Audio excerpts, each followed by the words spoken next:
Before we get into the podcast, guys, I want to make a big disclaimer. In no way, shape, or form are my co-hosts and I or any guests that we have on a replacement for a mental health specialist. We do not have the credentials for a mental health specialist, nor are we trying to substitute a mental health specialist for you or anyone else who may be watching or listening to the podcast. We are simply just guys on the internet sharing their experiences of things that they've gone through and what we have done to be able to push past them in a way that can hopefully inspire, lead, and motivate, and let today be a better day for you guys than yesterday.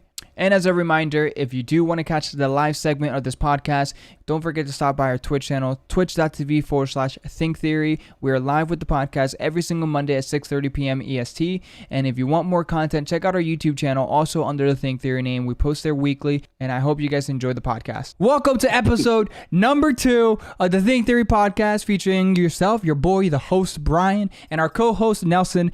Guys, today's topic, we're going to be talking about how beauty is in the eye of the beholder, and you guys are probably like, yeah, no crap. Obviously, like, it's completely subjective.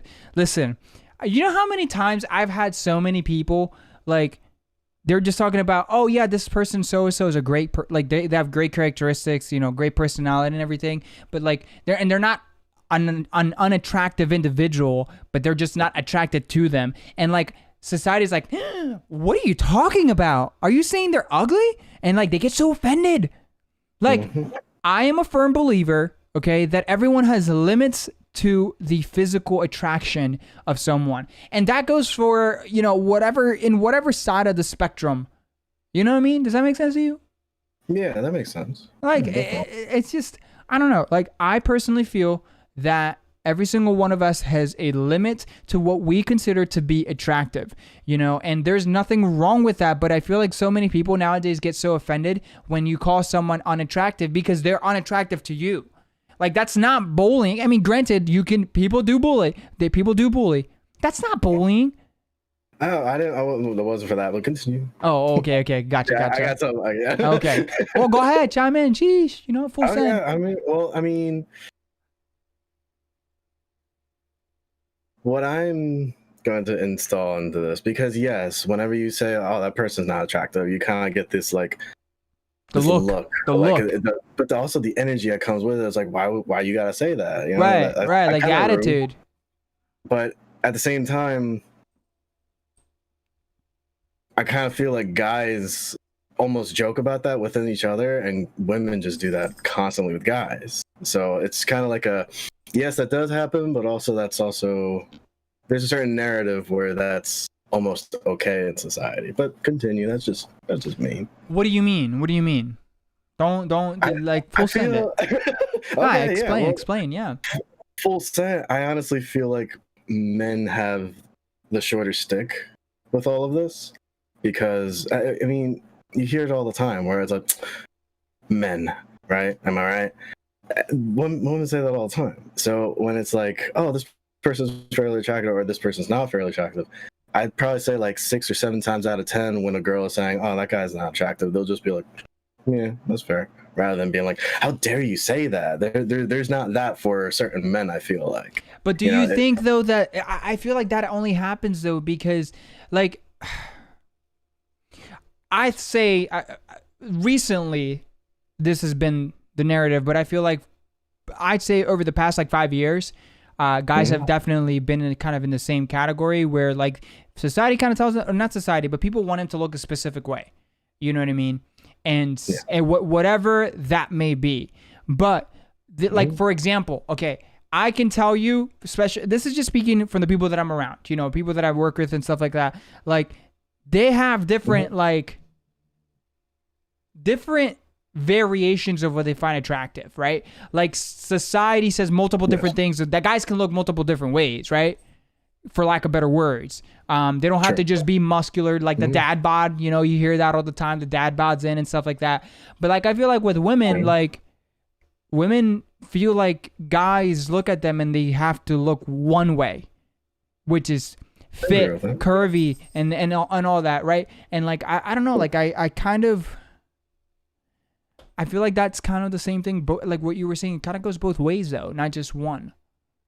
Oh yeah, I'm not saying it just goes in one way. Oh. I'm saying that in comparison, if I had to pick a larger category where that happens more frequently. It happens more frequently with guys than it does with women. Okay, I could understand that. I mean, I don't know that you know, the pressure of society and people to look a specific way is very interesting. I know that I can, from personal experience, guys. I know that at one point, like, I didn't know this then. Looking back at it now, I understood this, but like I used to go and lift very heavily. Like, you know, Vega here can tell you. Like, I actually had a very, very good physique. I had muscle on me and everything, and women found me attractive, right? But otherwise, they never would have looked at me before I even decided to pick weight up. And one of the reasons why I chose to pick weights up, in fact, was because I felt like I needed to look a specific way just to get the attention of a woman, you know? And and like, I don't know about, you know, your personal experiences or anything like that, you know, but like for me, I know that I felt like I needed to have some kind of like, I needed to look a specific way, you know, not realizing that it really wasn't that, like, yes, that brought eyes on me, but honestly, I just wasn't a really good person back then. Not that my intentions were bad or anything like that, but just there was a lot that I needed to work on, and it came a lot to, you know, because even with how attractive I look, I basically brought on the people that only care just about looks, you know, and I want more than that. I want dimension to the relationship, you know, more than just what's on face value and stuff. I don't know. Do you have, like, what about your experiences? Like, do you feel like you were made to look a specific way or anything like that, or any mold you feel like you had to fit? Well, actually, oh yeah, definitely. Yeah, I kind of was the opposite of you. You know, you mentioned where you were hammering the gym 24/7, and you tried to convince me, and I rebelled wholeheartedly to go to the gym and work out. But again, going with your point, that kind of worked against me, because you were right. You know, you had to look a certain way. You had to have a certain build, especially in high school. You know, kids. Oh my gosh, that's all looks. You for everything. They'll bully you for everything. I was, you know, my story. I was the nerdy kid back then, so that was me. So, and now he's still the nerdy kid, guys. He's still great though. Okay? Yeah, I was.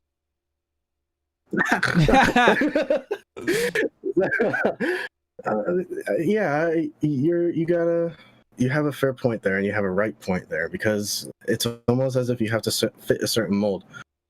In my personal experience, it's not just physically. You know, there's actually a lot of molds that society kind of wants you to fit in. But going off of this current motif, yeah, you're right. You know, but here's the thing though. So like, I agree with you. It's not just something that has to be in the physical aspect. For example, I mean, beauty in the eye of the beholder. Beauty is in the other beholder. That can go, you know, for who they are as inside and as well as who they are outside, you know, so we can, like, I guess that's like two different things that we can talk about, you know. And just speaking on the physical aspect of it, you know, like, I don't know why there's nothing wrong if someone finds that someone else unattractive, like physically. You know, that you're not going to be attracted to everyone. That's just the way that it is. Just the same way that we can look at a freaking picture, a painting in a museum that's worth $15 million, and it looks like a little kid painted, and I'm like, what is that? You know, but Johnny Joe can come beside me, you know, or Suzanne can come beside me, and she's like, wow, I feel the dimensions in that, the feeling and emotion, the rawness of that picture. And there's nothing wrong with that. With that same principle, yeah, I know that's a painting, a physical object, but I personally believe that same principle applies to people as well. Like, I don't find everyone attractive. You? No, there's definitely, and that's the thing, you know, people have standards, you know, and we shouldn't shame or fault people for having standards, since we all have standards in some way, shape, or form. I don't think anybody can say that, you know, I'm attracted physically to every single person in the world. Right. You know, it's time to stop shaming people indirectly or directly for having some kind of standard. You know, that's not wrong. Now, unrealistic standards is a different conversation too, because that's... Define unrealistic. For example, if... Ooh... Okay, because so the reason why what I was originally gonna say, but I kind of, the minute like I started thinking about how I was gonna word that and everything, like I don't mean this to come off so rude, basically, but like, you know, like someone like us, we're not gonna be able to like go up to Megan Fox and be like, "What up, girl?" and then just call, you know, she's not gonna look at us and be like, "Damn," you know what I mean? Yeah, like, at least we don't think so. That's the way that our mind works, because we really don't know who she is. We just know of her. But my point being is, though, realistically speaking, though, that I don't know. I think that also the thought that I had that kind of stopped me was like, that can be toxic. Yeah, it is toxic actually. So And it's toxic in the sense of where it originates, yes, but it's not fully toxic from where it originates. It's toxic how people actually internalize that and perceive that. Just because one person doesn't find you physically attractive in this case doesn't mean that the rest of the world thinks the same way. And true. I think that's where everybody is at right now. It's a mixture of a lack of tolerance in society, but also a lack of self-image, I mean, self-care. that's And it plays complicated in though, both ways. because like I mean, Yeah, you, especially in the world of the internet, man, there's so many people that compare, and yeah. the thing is realistically speaking, to anyone that may be watching or maybe listening, man, y'all got to realize some of the stuff you see on Instagram and on Twitter and on what's that the other app called, I can't think TikTok, of. No, oh, TikTok, and then there's starts with a P, Pinterest. Like Pinterest, yeah. these are just like highlight reels of people's lives. Like Yeah. you don't understand the work that may have gone to be able to get to where they're at. Or you may not understand that, you may not know rather that they're not, life isn't even like that at all. They're just making it look and paint it a specific way for the sake of, online clout and everything and stuff like that, Like that girl that you're looking at that she's like, wow, she's got a beautiful body, could really have a eating disorder, but you don't know that. You know what I mean? And it's like Yeah. just there's just so many hidden things that could occur behind the scenes that people don't see, especially in the world of social media. It's difficult to not compare, man. And I think, dude, see now because this, I mean, I feel like this gets into a different conversation, though, because like, I mean, think about how many people just. It's easy for them to compare because they have this almost this empty feeling inside, or no sense of drive or motivation because they just don't know where to go. Because like I'm a firm believer that in our 20s, man, this is where we're meant to figure life out. Yeah. And this is 21 or 29. It's not just 21 to 22. right. The entire stretch of the 20s. Yes, Man. because like I I'm agree. a firm believer that the way that society structures life in general, you don't really get to experience any of it unless you're already like on your own or life forces in front of you. Like some of us had some rough upbringing, and that's caused us to mature a lot quicker.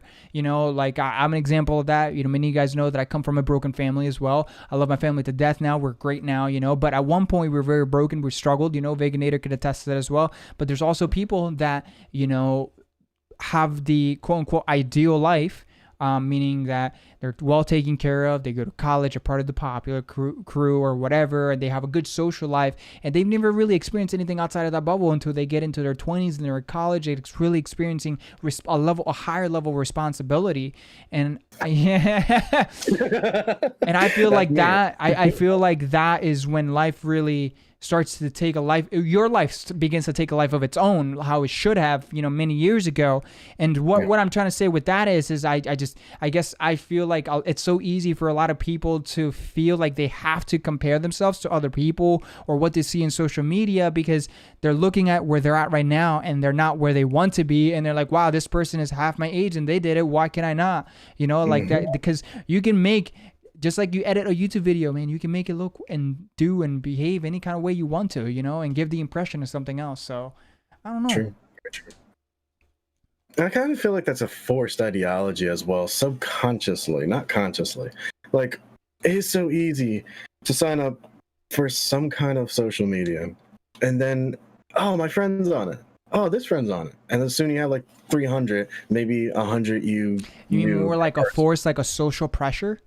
Yeah, but no, okay, maybe not. What I'm getting at is this: is like for me personally, because I struggle with what you're bringing up right now. I had everyone from high school added on Facebook the minute I graduated, and the same when I went on TikTok. I added everybody, and it was just day in and day out of like, oh, that's awesome. This person achieved this. This person graduated. And as time went by, I actually started noticing that I was kind of beating myself down every time I looked at the stories. I was like, this person's doing this person's doing that, food, this person's doing this person's doing that. It kind of is like this subconscious thing that over time, you don't even realize, but over time, it forces you into this, you're just putting yourself down vibe. Yeah. Especially, I mean, like you said it, especially when you have access. I think for me, the way that I took that like force is more like a social pressure. I think that people just kind of feel pressure when their friends are doing something, and they're not really sure about themselves yet, where they're comfortable standing their ground and doesn't really like. I think you have to get to a point where you just don't care what people think to be able to do your own thing. Like that's a difficult thing to get to. It really is, because I mean, we've lived our entire life, we've lived our entire life with someone else's approval. That's Exactly. that's the bulk of it, if and it really is that ability to go against the grain that really flourishes into something that's absolutely beautiful, in my personal opinion, and to tie this back around to the original topic, like I just think that, beauty is in the eye of the beholder. There should be nothing wrong with having standards. And if you find someone unattractive to you, but you know that they're not an unattractive person, you're just not attracted to them, there's nothing wrong with that. That doesn't mean that you're not going to like who they are as a person. That doesn't mean you're not going to be able, you can still become great friends with someone, you know what I mean? Like, that's just the way that it is. I just don't think that there should be anything wrong with that. And I feel, because like, it's one contributing factor, because of the access to information and the ability for people to compare themselves in social media, like with other beautiful, quote unquote, beautiful people, that look the ideal way and stuff like that. Like, take that insecurity and so many people not being there, and that by that comparison, and like you take that someone like me, let's say you were going, I went up to you and I was like, like I don't really find that other chick really that attractive, and that chick's like your friend or something like that. And you're like, excuse me, like, are you, you get all offended and stuff like that, right? Right. Like, and it's not like a direct attack to anyone. That's just, there should just be nothing wrong with those standards, I mean, I know someone personally like that. There's an individual that, I had asked, I was like, hey, you ever like considered potentially seeking this option? And, he was like, no, like I don't, she's just not someone that I find attractive, but she's an attractive person. I'm just not attracted to her, but her personality and characteristics are great. And at first I was like, that's a little funky, but then like that's kind of what spawned this idea, because he told me, he's like, if I were to share this with anyone else, like they'd look at me like, what are you talking about? She's hot, and it's like almost you're doing something wrong, right, for not finding that person. Right. And what I meant by unrealistic expectations beforehand, like, I don't know. I just feel like I feel like standards aren't wrong, but some people set their standards too high and for themselves. And that is an unrealistic standard. And I use Megan Fox. That was actually a really bad example. A better example to, I guess, further prove that point would be like, for example, if I don't do anything but sit on the couch every single day, eat chips and junk, and just be, play video games all day, not knocking video games either. That's not what I'm knocking. No, I'm not. But to expect to want someone else that, to find someone else attractive that may do the complete opposite. They're very motivated. They want to achieve things in life and stuff like that. And they're doing things to actively make themselves a better person each and every day. Like, that's a high standard for yourself, because you're not there yet, and like, I just don't see that working out or going anywhere, regardless of what they look like. And that's kind of goes more into the beauties in the eye of the beholder inside now, like the characteristics of a person and how they work. Like, that's a standard that I feel like some people just have very high standards on. Yeah, I agree with that wholeheartedly too. It's sad because that's kind of like, oh, that's how far society has come, but it's true. But at the same time, like, because then we could play devil's advocate on this, and it's like, well, what are your thoughts on people that just care to do just one night stands, and they just care nothing about the physical look, and see, there's an argument for like everything. There really is, and this is why I feel like at the same time, I feel like one night stand culture kind of destroyed the attractiveness of people. It almost kind of turned people into looking for what could I get from you instead of who are you? What makes you? Yeah, because I mean, I kind of feel like that's the whole point of. Look, I'm gonna keep it real with you guys. I'm not the type of person to do one night stands. I've never been a one night stand person. I've never done one, never cared to, never interested me in any way, shape, or form. I never judge anyone else that does, but for me, and how I understood it, knowing and having people that are in that have done it before, you know, I always ask, like, help me understand, you know. But realistically speaking, it's purely just like the way that I perceive it. Anyone that takes the time to explain it to me, it seems like it's just a purely selfish act. It's you're doing it for your own pleasure. Well, I come from that culture. I've done that before. Yeah, So I I know. can actually answer your question if you want. Go for it. Sure. One night stand culture essentially revolves around one of two things for each person individually that I've seen in my own personal experience. It's either finding a sense of relief from something you're suffering from, or, and probably not the best part, you're trying to utilize someone else. And it's like a sense of power. So it's either trying to find relief or it's not trying to find like a power within yourself. Or someone just wants to have sex. What if they just like sex a lot? Okay, and that could be the third option. It could also be like an addiction because, of course, we're talking about the body's pleasure senses. So that True. could also be a third avenue. It could be addiction, an escape, or trying to be more dominant. I don't or really see though how the power thing. I don't see how that can even be like applied though, because it has to Sure. be a mutual thing. It has to be a mutual thing. Like to truly feel power, you would then have to have someone that feels powerless. I feel like. Not necessarily, and maybe I'm using power wrong, but have you ever heard of the numbers game? No. Okay, so the numbers game is essentially hooking up as many times, and usually a group of guys or whoever is involved, because I'm not sexist or anything. The group of people who are playing that numbers game is, oh, I've been with this many people. I've been this with many people. I got this right in the back. I got this many hoes. I got this many thoughts. So it's not essentially in the moment putting that person down. It's more of a reputation thing. When you come back, you have a source of power or a reputation, They're whatever you just a want to call it. number. They're just another body, basically. You're They are, but what they get out of it from using that other person is almost like a sense of status. Like, oh, now they're someone important. You see that a lot in high school. You kind of see that in college, kind of more so in the universities than community colleges. But that is a thing that does happen. I don't know if you've also heard of something about freshmen and universities. There's all these like tag names that you can put on them and that they call them by, but essentially that's really what it is. It's not really putting the person down that you're with. It's a status thing in your community. That's weird. I don't understand Honestly, it. Yeah. yeah. I mean, For but me personally, I don't mind speaking on my personal experiences. Obviously you're not speaking for everyone. It's just you're just sharing. Yeah, right. I mean, in my experience, go ahead. In my experience, when I did it in the sense of trying to find a release. I've been struggling. You know that I've had difficulties with women. So I definitely feel like that's probably a lot more common too, though.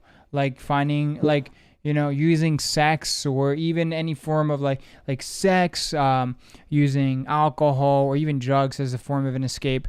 And like I mean we're definitely we're definitely going through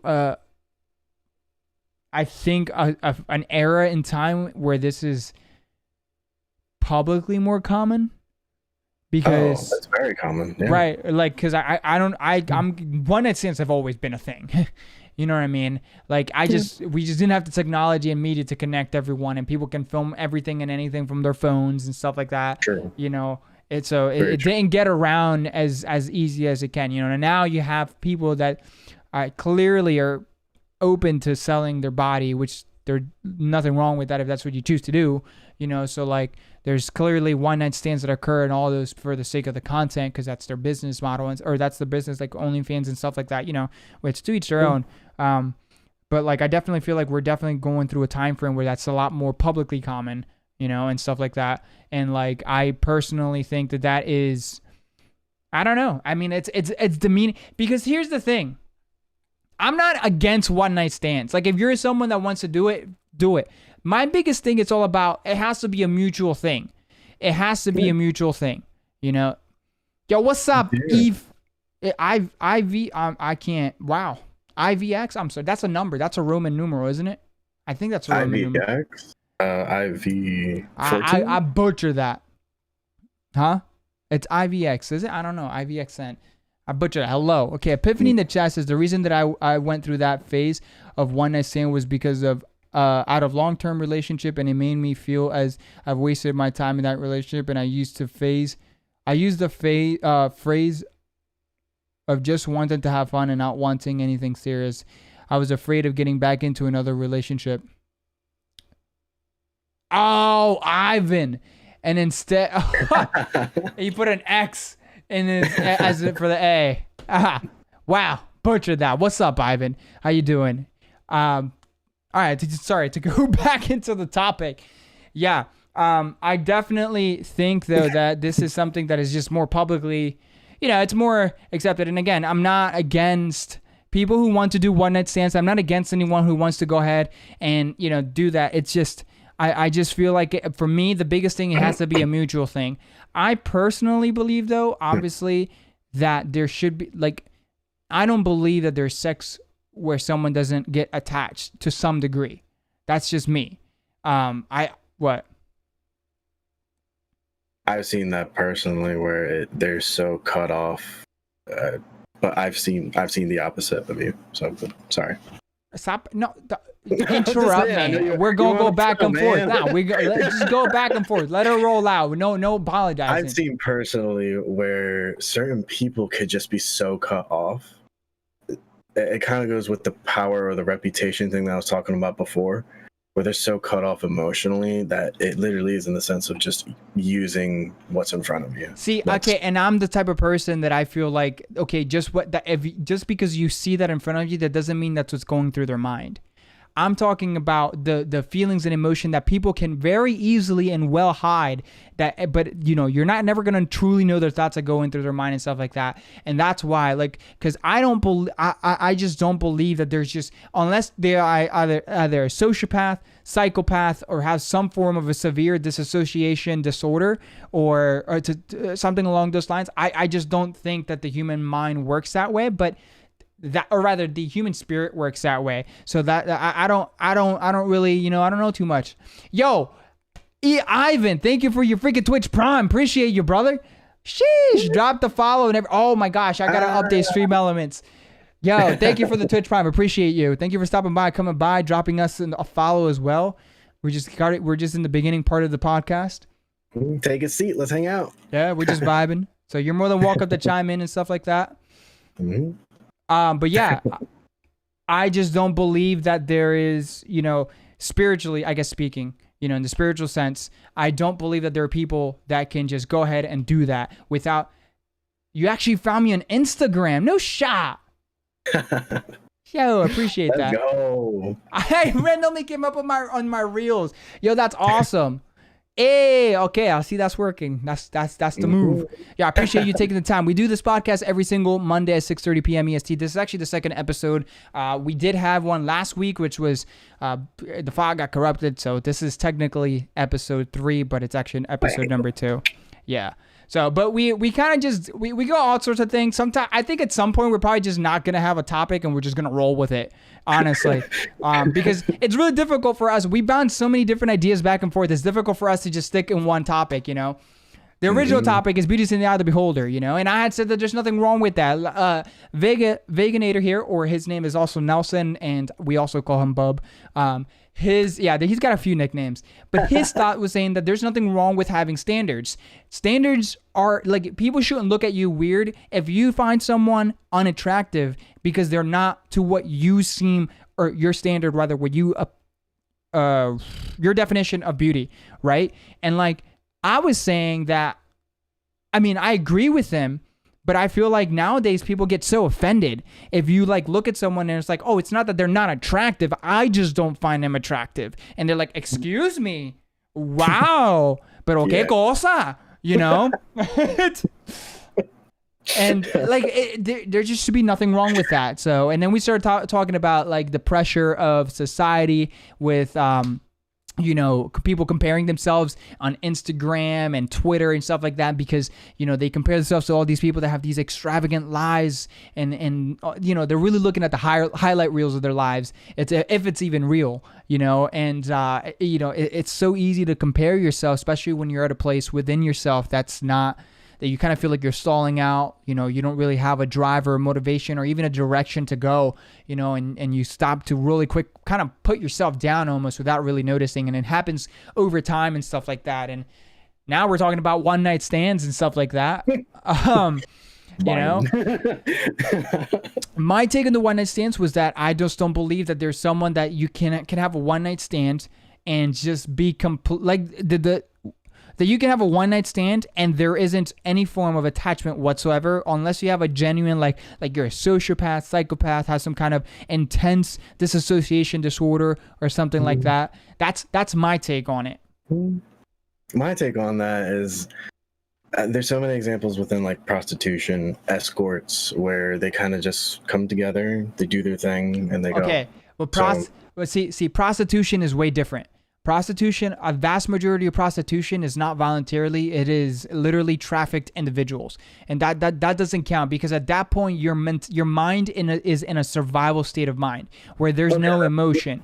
And let's go with just the escorts then, because what I'm trying to say is that there are those communities where it isn't forced, where it is consensual between two adults, and they do their business and they leave. A lot of people in the workforce that just don't have time for relationships actually call escorts for that very sort of thing. And from my experience talking with the people that I know, they just do that. They aren't really attached to the people per se. It's more of a business transaction than anything else. I don't just mean emotional attachment, by the way.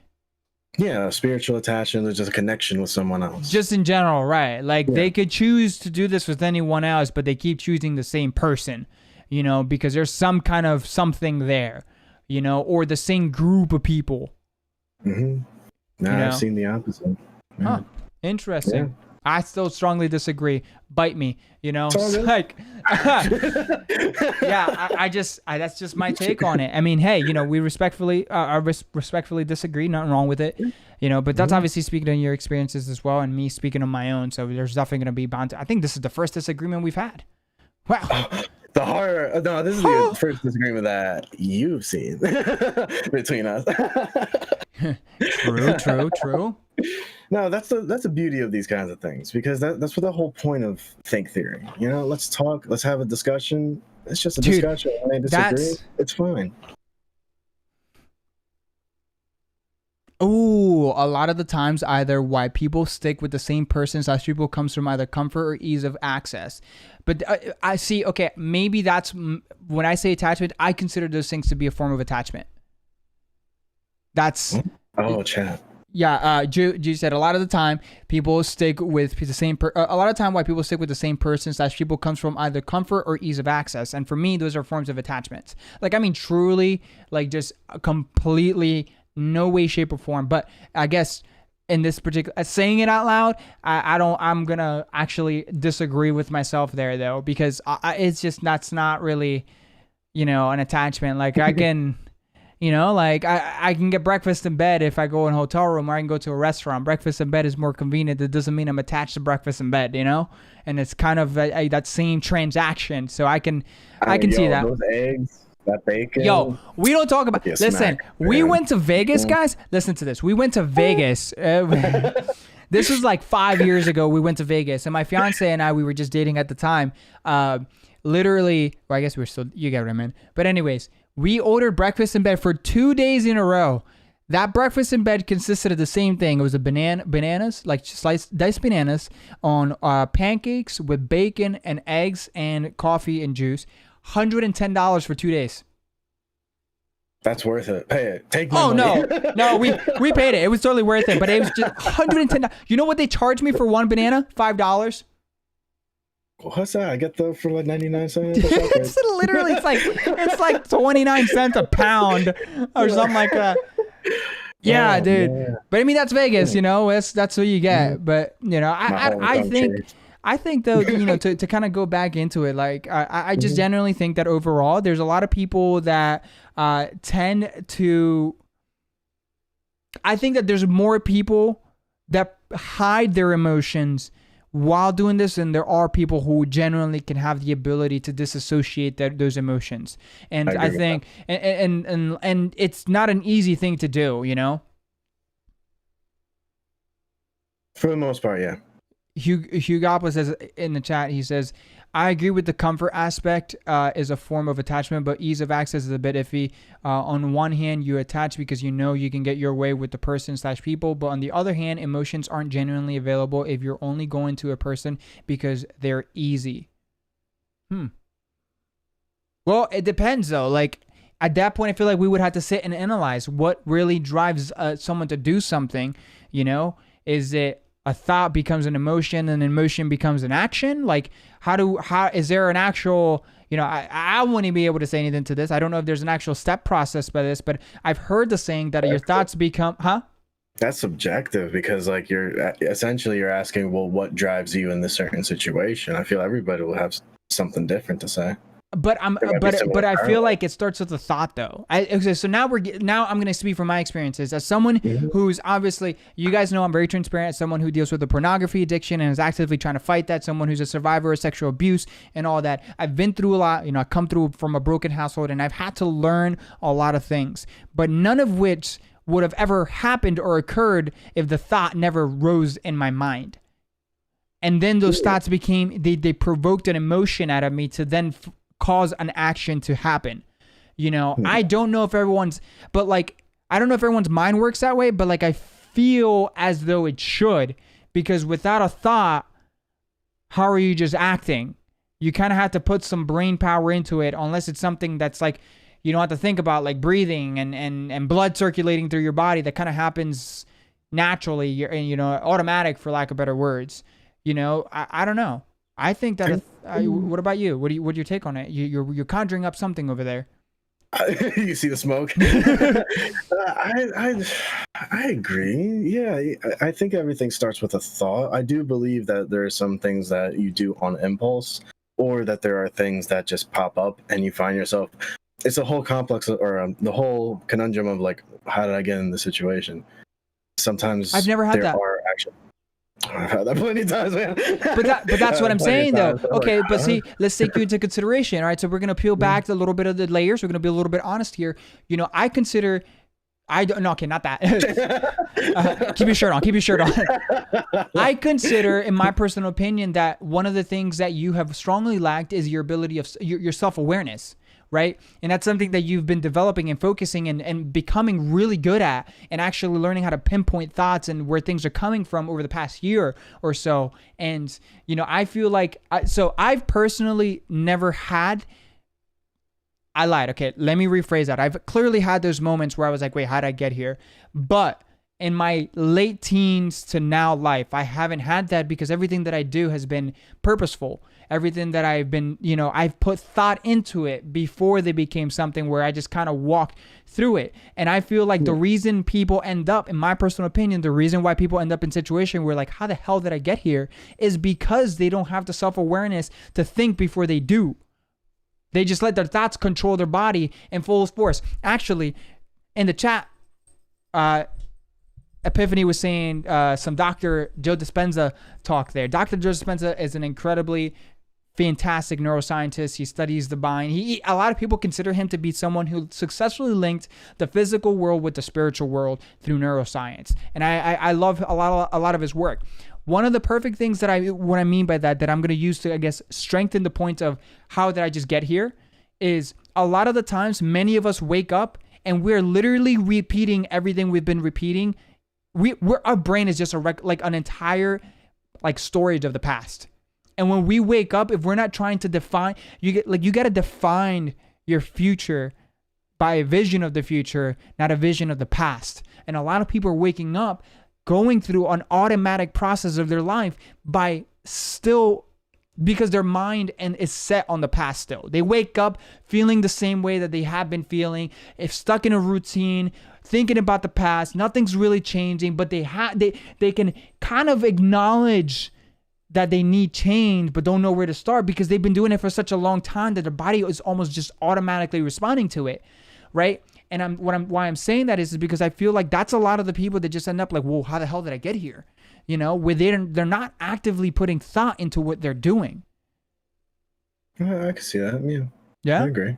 Yeah, a lot of the times where I experienced that was when I was kind of just going on autopilot, and just a lot of it happened in school. So yeah, I can understand that point of view, and honestly, I think I agree with it. Yeah. Well, sheesh. Yeah. In this I think episode so. of Change My Mind. No, I'm just kidding. Yo, changed my mind. Yeah, not seriously though. But like that's just my opinion on it because I feel like the only way to really now, don't get me wrong. We know that when you are planning for the future, you're basing your plan on the highest probable outcome of something to turn out, right?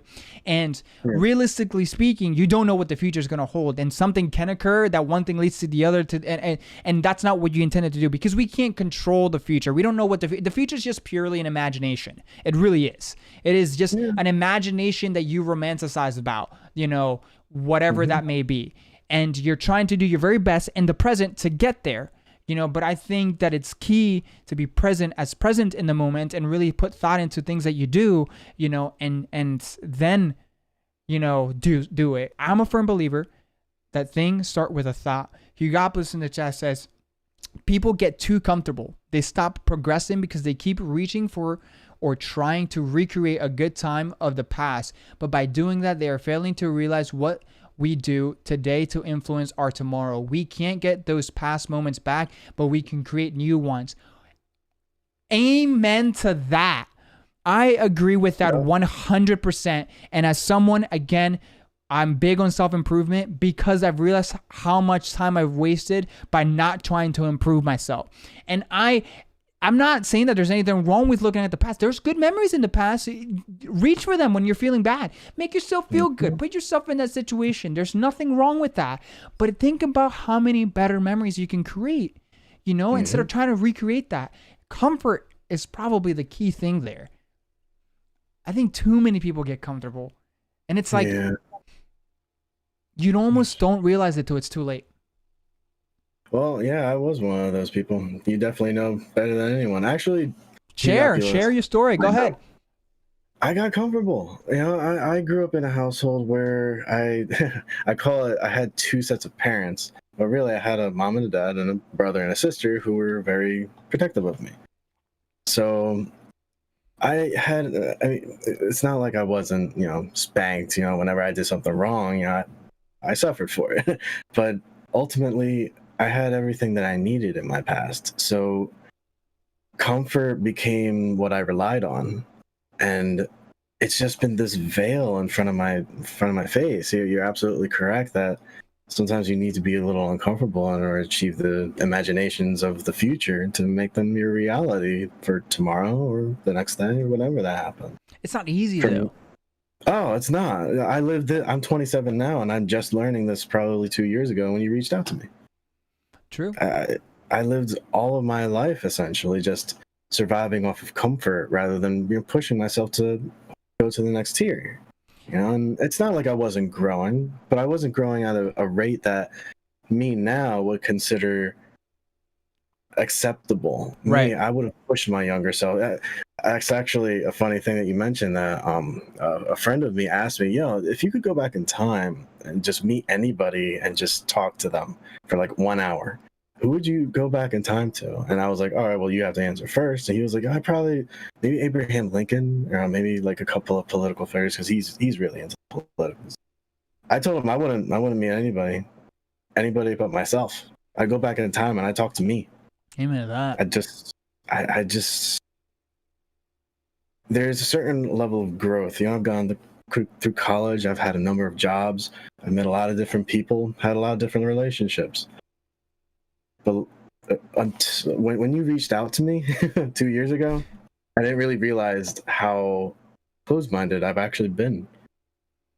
So, yeah, going back to the comfort thing, I'm a testament of that. You know, a lot of people kind of just stick to that comfort because it's predictable. And maybe that's a society thing, that's a political thing, that's an economical thing, maybe even a religious thing for some other people.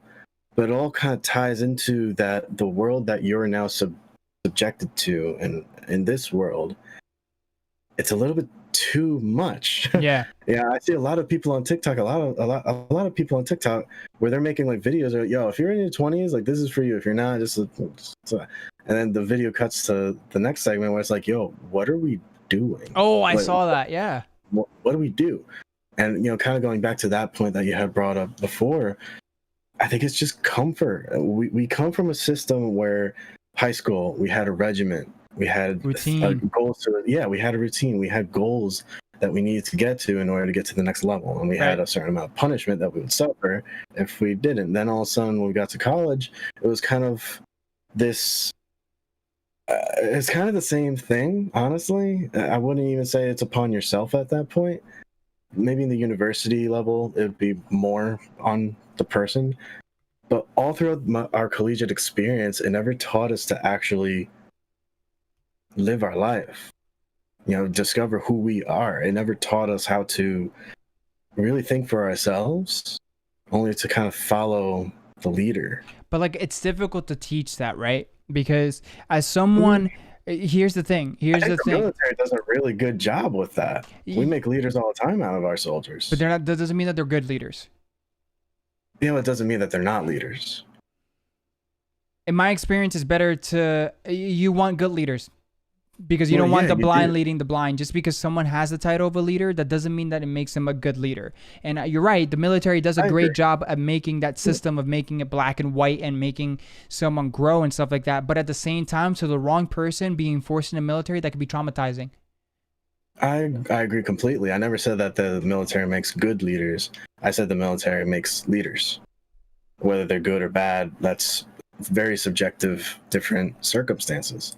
But there is a process that teaches people to take the initiative. That's what I'm saying. Just because there's a process, I don't think that the process can be applied as a blanket statement. I don't think that process can be something that could be used as a almost as a staple to build off of, for lack of better words. Like, that process is flawed. Every process will be flawed. That's the end of the day. And like, you're aiming something to give you the best probable outcome, of course.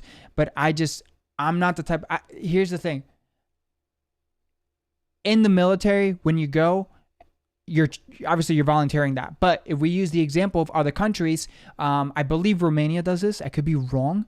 But you have to go to military for 2 years minimum if you are once you turn 18, right? And you go through that, and I think that that's great. Generally speaking, it gives you the best possible outcome. But I think that for the wrong person, that can absolutely be so traumatizing. So now, are we going to say, okay, well, there's going to be a percentage of the population that could be traumatized, that could be hurt, that could have some kind of psychological disadvantage, but the vast majority of the population is going to be good? Like, where do we draw that line? And that's a difficult line to draw, because at the end of the day, no matter what, and this is, to kind of bring it back around, no matter what, like, every system is flawed, and yes, there may be a system. I think that the best way to teach that is through experience, to allowing someone through experience something different.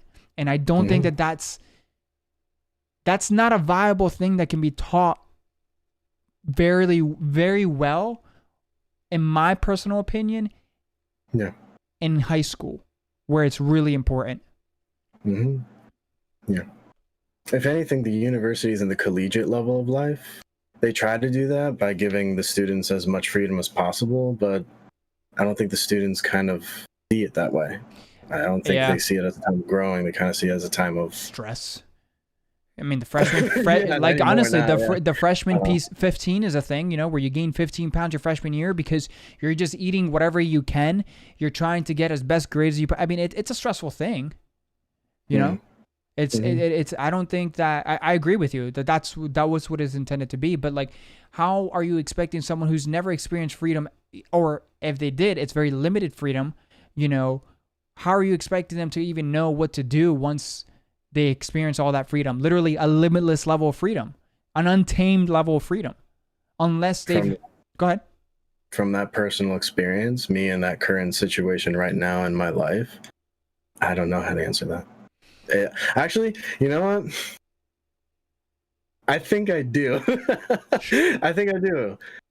it takes an outside source to make that person uncomfortable, but that outside source has to be known by the person as someone who wouldn't do them any harm.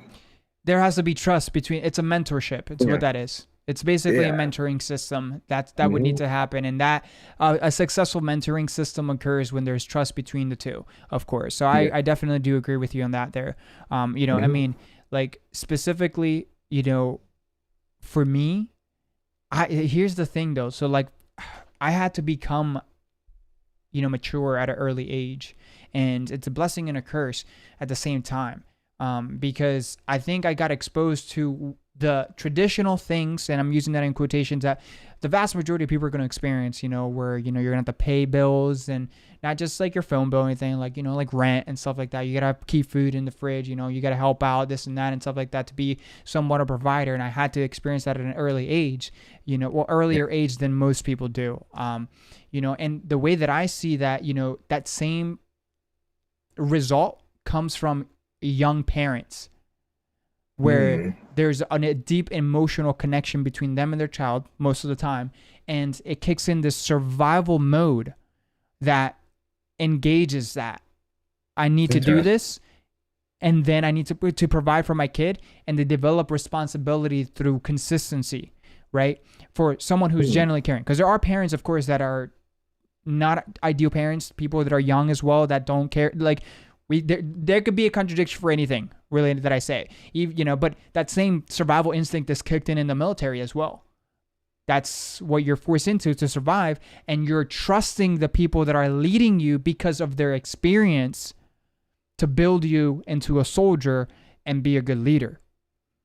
You know, and I think that the key thing is really experience, consistency, and trust between you and someone else who's guiding that. Or there are just people out there that are genuinely just okay with being uncomfortable. Like, that's just the way they are, you know? Yeah. But I would say that's not the vast majority of the society, you know? I mean, for example, Hugopolis here in the chat says, people are coddled and or raised in a too safe of an environment that they aren't taught to do to the risk, so they just don't take the risk ever. They are indirectly taught to risk. They are indirectly taught that risk are unsafe, which hinders people's in life. Why should they shoot for the stars when they can look straight down and guarantee a hit on the ground? That's yo, Hugopolis, get out my life. Get out my head. But the thing is to, like, you know, it's you also have to want to do that. But it's like, how do you tell someone that this is going to serve them better for their life if they don't believe that themselves? And to further that, when their situation is so perfect, because we're talking about comfort, obviously they're in a state of comfort. Why would they want to leave that comfort to trust a good source when they're not suffering? They don't have that drive to move because they're comfortable. Because logically speaking, there's nothing wrong. You're not suffering. You got a roof over your head. You got a warm bed at night. You got food. You got a job. You know, if you even have a job, you're being taken care of. All your needs are being met, you know? So why strive and shoot for the stars? And the best simple answer that I could say is that life is so much more than that. There is so much more dimensions and layers to life, and you can, you know, and there's so much that you can leave behind. You don't have to impact the world, but you can change your family tree dynamic and build something for yourself that can benefit so many other people, you know? And I feel like that, you know, life is just plain simple. It's just much more than sitting on the couch watching reruns and Netflix all day and eating food, you know? But if that's the state of comfort that you've known, that's all you think life is.